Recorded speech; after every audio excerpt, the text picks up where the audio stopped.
Convicted of the murder of Officer William Toney, Benjamin Donnie Richie now waits on death row, his final chapter drawing near. On October 15th, 2002, he was sentenced to die for the fatal shooting of a young police officer who was simply doing his job, trying to return home to his wife and daughters. Every legal avenue has been explored, every appeal denied. Now the state of Indiana has set Richie's execution date for May 20th, 2025. His case has since drawn national attention, featured in true crime documentaries that continue to stir both scrutiny and debate. But beyond the headlines lies a story that stretches back decades, a life shaped by tragedy, steeped in violence and barreling toward an irreversible end. Benjamin Richie was born on May 30th,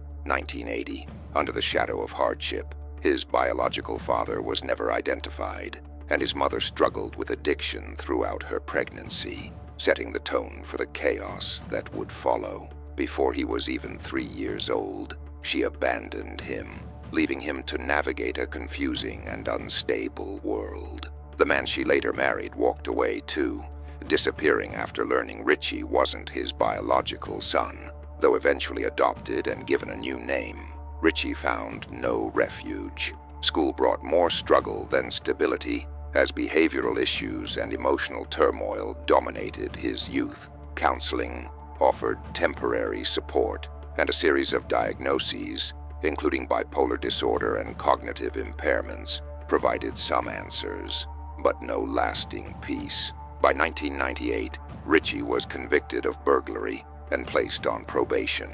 It was his first formal step into the criminal justice system, a step that would soon become a free-fall.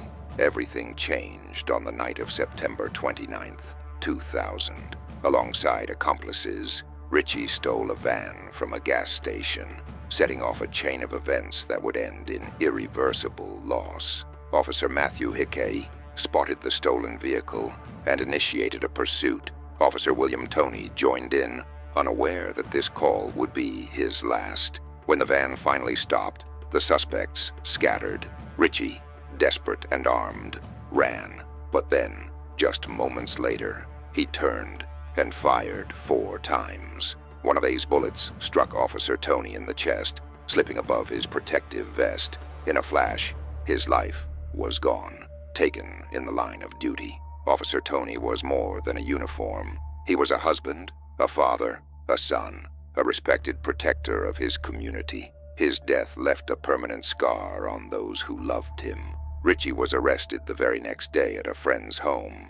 His attempt to escape justice brought to a swift end. He was charged with a series of crimes, including the most serious of all, the murder of a police officer. The road to justice had begun, and it would lead unflinchingly to death row.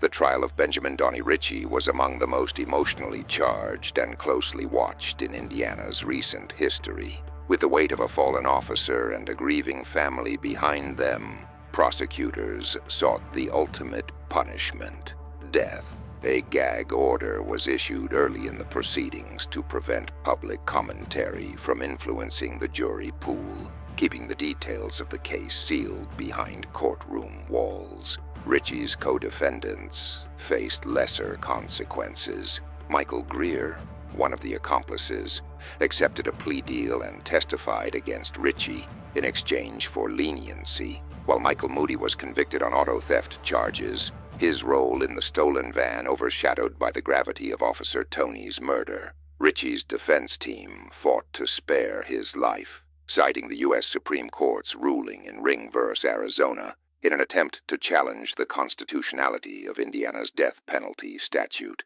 But their argument fell short. The judge upheld the state's laws, allowing the case to proceed. Jury selection began under intense scrutiny, each member carrying the weight of determining not just guilt, but whether a man would live or die. On August 10th, 2002, the jury delivered its verdict: guilty of murder. The defense made one final plea for mercy, urging the court to consider Richie's traumatic childhood, his mental health struggles, and the long chain of failures that shaped his path. But 4 days later, the jury recommended the death penalty. It was a decision that would mark Richie's fate forever. On October 15th, 2002, Judge Patricia Gifford formally sentenced Richie to death. The courtroom fell silent as Officer William Toney's widow rose to deliver her victim impact statement. Through tears, her voice carried the weight of 2 fatherless daughters and a shattered future.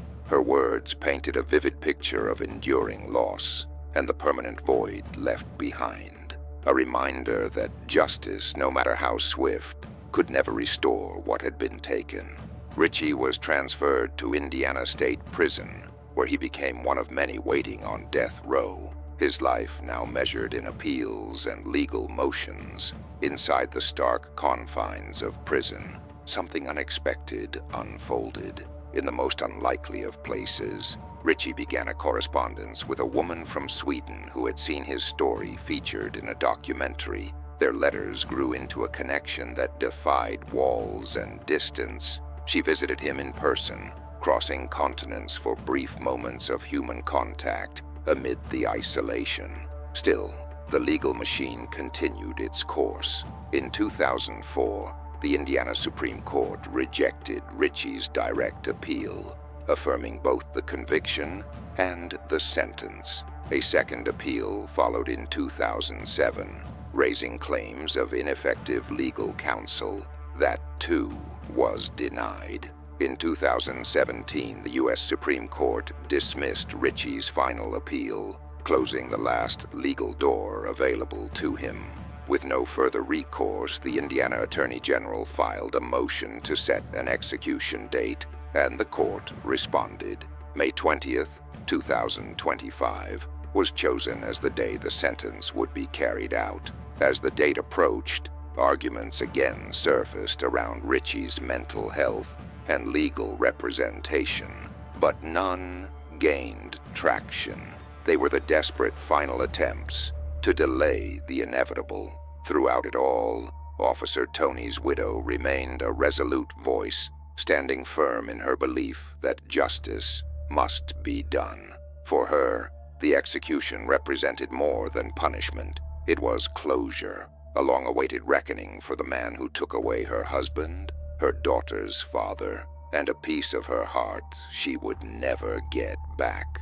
The execution of Joseph Courtroom marked the end of Indiana's long-standing moratorium on capital punishment, clearing the path for the state's next scheduled execution, that of Benjamin Donnie Richie. With legal avenues nearly exhausted, Richie's final motion for post-conviction relief was rejected by the Indiana Supreme Court, removing the last remaining barrier between him and his sentence. Though a dissenting opinion raised concerns about Richie's mental health and the quality of his legal defense, the majority decision stood firm.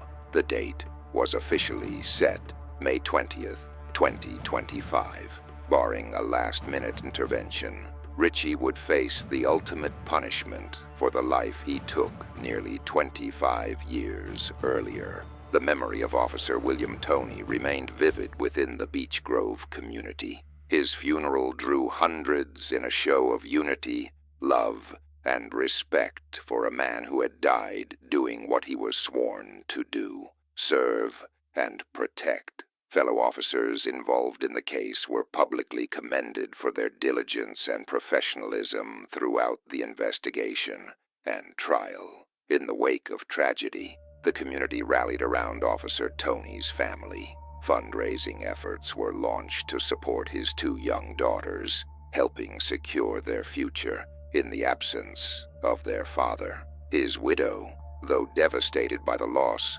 eventually remarried, finding comfort and companionship after years of sorrow. Yet she never wavered in her stance on justice. She remained an unwavering voice in support of capital punishment, believing it to be a necessary measure to uphold accountability and deliver closure for families like hers. In the years following the trial, Richie's case continued to draw attention. It was prominently featured in Inside Death Row, a documentary series that brought new eyes to the legal, moral, and emotional complexities surrounding his conviction. Public opinion remained sharply divided. Some questioned the role of mental illness in the crime, while others pointed to the calculated nature of Richie's actions that night. The tragic chain of events had started with a seemingly impulsive crime: a stolen van from a gas station in Beech Grove. Richie, along with two accomplices, triggered a manhunt that would escalate rapidly. Police responded to the report and soon spotted the stolen vehicle. After a brief chase, the van came to a stop in a residential yard. Richie and another individual bolted from the scene, attempting to flee on foot. Officer Tony pursued Richie, unaware he was closing in on a man armed and desperate. Without warning, Richie turned and fired 4 rounds. One bullet struck Officer Tony fatally, ending his life on the spot. The state's case was anchored by 2 aggravating factors. Richie was already on probation for a 1998 burglary conviction, and Officer Tony had been performing his official duties at the time of his death. The prosecution argued these facts justified the death penalty, and in 2002, the jury agreed. Richie was convicted of murder, along with several additional offenses, and sentenced to death, a verdict the trial court upheld without hesitation. Richie's legal battle stretched on for over a decade. He challenged his conviction and sentence in multiple state and federal courts, raising claims ranging from constitutional violations to ineffective legal representation. But one by one, his appeals were denied. In 2004, the Indiana Supreme Court upheld his sentence, and in 2005, the U.S. Supreme Court declined to hear the case. He pursued post-conviction relief in Marion Superior Court, which partially denied his request. When he appealed that decision, the Indiana Supreme Court determined that Richie had waived several of his claims and ruled against him on the remaining issues. Refusing to give up, Richie initiated federal habeas corpus review in the U.S. District Court for the Southern District of Indiana. That, too, was denied, including his request for a certificate of appealability. He appealed to the 7th Circuit Court,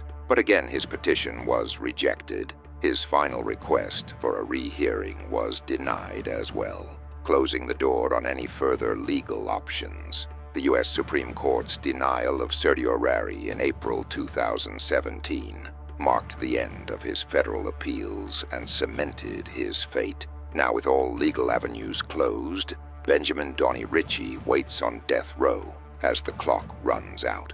His life, defined by abandonment, crime, and ultimately violence, is nearing its last page. Officer William Toney's memory lives on, not only in the hearts of his loved ones, but in the community he served. Each year, an annual cornhole tournament is held in his name, a celebration of his life and sacrifice. As May 20th, 2025 approaches, it stands not just as an execution date, but as the closing act in a long, painful chapter of Indiana's criminal justice history.